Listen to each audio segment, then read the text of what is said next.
Hola a tothom! En aquest videotutorial veurem com generar una tasca que tingui vinculada un formulari, un qüestionari fet en Google Forms. Per fer això anirem a treball de classe i generarem una nova tasca fent crear i seleccionar tasca amb test. Una vegada que estem aquí, posem un títol com sempre, exemple test.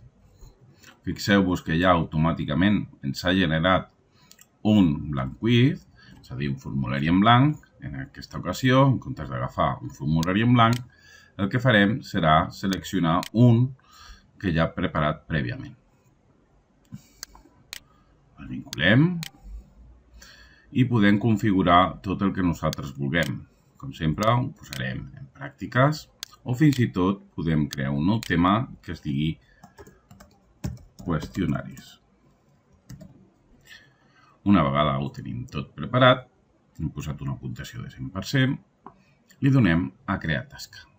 Recordeu que podem programar-lo, deixar-lo com a esborrany o fins i tot descartar si estigués en un estat d'esborrany. Creem la tasca i fixeu-vos com s'ha generat la nova secció. Aquí tenim teoria, aquí tenim pràctiques i hem generat aquest nou exemple. Si anem a la visió com a alumne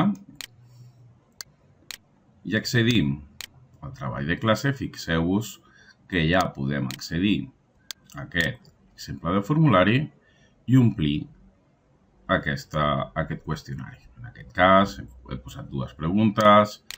Molt bé, sí, i enviem. Podem veure la puntuació com a alumne, per exemple, i això sí que s'ha de tenir present.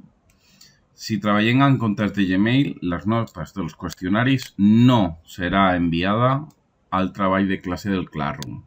Ara ho veurem. Si veiem i accedim al treball de l'alumne, fixeu-vos que la puntuació no s'ha enviat. Quan treballem en comptes d'Xtec o amb el compte corporatiu, això sí que s'enviarà. Podem tancar les enquestes, podem revisar, per exemple, el qüestionari, les seves respostes. Fixeu-vos que les tenim aquí. Podem descarregar el full, com sempre. Això és una de les grans potències que té el Google Classroom, no? La integració de tot el Google for Education dintre de la mateixa plataforma. Això és tot. Fins la propera.